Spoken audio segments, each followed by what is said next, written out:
La primera carta de Pablo a los tesalonicenses. Esta es probablemente la carta de Pablo más temprana que tenemos, y su trasfondo se encuentra en el libro de Hechos, cuando Pablo y su colaborador Silas fueron a la antigua ciudad griega de Tesalónica. Y después de tan solo un mes, hablándole a las personas sobre las buenas nuevas de Jesús, un gran número de judíos y griegos comprometieron su lealtad a Jesús y formaron la primera comunidad de iglesias ahí. Pero se estaban cocinando los problemas.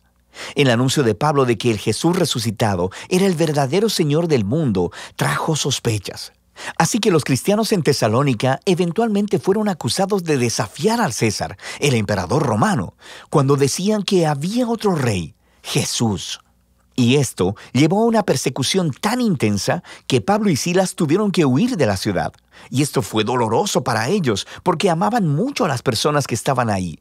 Así que esta carta es el intento de Pablo de volver a conectarse con los cristianos en Tesalónica. Después, Pablo recibió un reporte de Timoteo diciendo que ellos estaban muy bien y que estaban floreciendo a pesar de la intensa persecución. Él diseñó la carta en base a dos movimientos principales. Primero, una celebración de la fidelidad de ellos hacia Jesús, y luego, un reto a seguir creciendo como seguidores de Jesús. Y entonces, estos dos movimientos están rodeados de tres oraciones. La carta inicia con una oración de acción de gracias. Los dos movimientos están unidos por una oración de transición, y luego la carta entera cierra con una oración final. Es un diseño hermoso. Pablo inicia dando gracias y celebrando la fe de los tesalonicenses, su amor por los demás y su esperanza en Jesús a pesar de la persecución. Él continúa relatando la historia de cómo se convirtieron, cómo ellos solían ser politeístas idólatras y cómo ellos estaban viviendo en una cultura donde todo en la vida estaba permeado por las instituciones y las prácticas que honraban a los dioses griegos y romanos. Y Pablo habla de cómo ellos dejaron a aquellos ídolos para servir al Dios vivo y verdadero, y cómo ahora están esperando la venida del Hijo de Dios desde el cielo.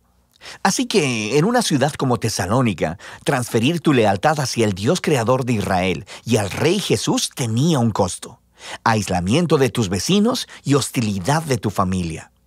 Pero para los tesalonicenses, el sobrecogedor amor de Jesús, quien murió por ellos, y la esperanza de su regreso, hacía que todo ello valiera la pena. Pablo luego hace un recuento de la historia de su misión en Tesalónica y de las queridas amistades que él formó allí con las personas. Aquí él usa metáforas realmente íntimas. Ellos lo trataron como su hijo y él se hizo como su madre. Y como su padre, él dice, nos hemos complacido en impartirles no solo el Evangelio de Dios, sino también nuestras propias vidas, pues llegaron a ser muy amados para nosotros. Pablo nos recuerda aquí que la esencia del liderazgo cristiano no se trata de tener poder o influencia. Es acerca de relaciones saludables y del servicio humilde y amoroso. Pablo les recuerda que jamás les pidió dinero. Él simplemente fue a amarlos y a servirles en el nombre de Jesús. Así que Pablo continúa reflexionándoles en la persecución que tienen en común, del mismo modo que Jesús fue rechazado y asesinado por su propio pueblo. Ahora Pablo está siendo perseguido por los judíos y los tesalonicenses están enfrentando hostilidad de sus vecinos griegos. Y Pablo obtiene un extraño consuelo al saber que los sufrimientos que juntos padecen son una manera de participar en la historia de la vida y resurrección de Jesús. Pablo luego comparte acerca de la angustia que experimentó cuando escuchó sobre las dificultades que los tesalonicenses enfrentaron después de que él y Silas huyeron. Así que él envió a Timoteo para apoyarlos y para ver cómo estaban. Y para su gozo, Timoteo descubrió que ellos continuaban con firmeza, eran fieles a Jesús, estaban llenos de amor por Dios y su prójimo, y deseaban tanto ver a Pablo, tanto como Pablo deseaba verlos a ellos. De manera que Pablo concluye con una oración por resistencia. Y lo que es genial es que aquí él introduce los temas que va a tratar en la segunda mitad de la carta. Él ora para que Dios haga crecer la capacidad de ellos de amar, que fortalezca su compromiso por la santidad. Según ellos, fundamentan sus esperanzas en el regreso del Rey Jesús. Así que él abre el segundo movimiento de la carta, retándolos a vivir una vida que sea consistente con las enseñanzas de Jesús. De manera que esto significa, primero que nada, un serio compromiso a la santidad y a la pureza sexual. En contraste con la cultura promiscua y sexualmente destructiva que está a su alrededor, ellos deben seguir la enseñanza de Jesús de experimentar la belleza y el poder del sexo dentro del refugio de una relación de pacto matrimonial comprometida. Dios toma muy seriamente la impureza sexual, dice Pablo. Esta deshonra y destruye a las personas y a su dignidad. Seguir a Jesús también significa un compromiso de amar y servir a los demás. Así que Pablo les instruye sobre que los cristianos deben ser conocidos en la ciudad como personas confiables, que trabajan muy duro, no solo para ganar dinero, sino para generar recursos, tanto para sí mismos como para compartir generosamente con las personas en necesidad. Después de esto, Pablo trata varias preguntas que los tesalonicenses tenían respecto a la esperanza futura en el regreso de Jesús. Así que algunos cristianos en la iglesia habían muerto recientemente, muy probablemente asesinados como mártires, y sus amigos y familias se preguntaban acerca de cuál sería su destino cuando Jesús regresara.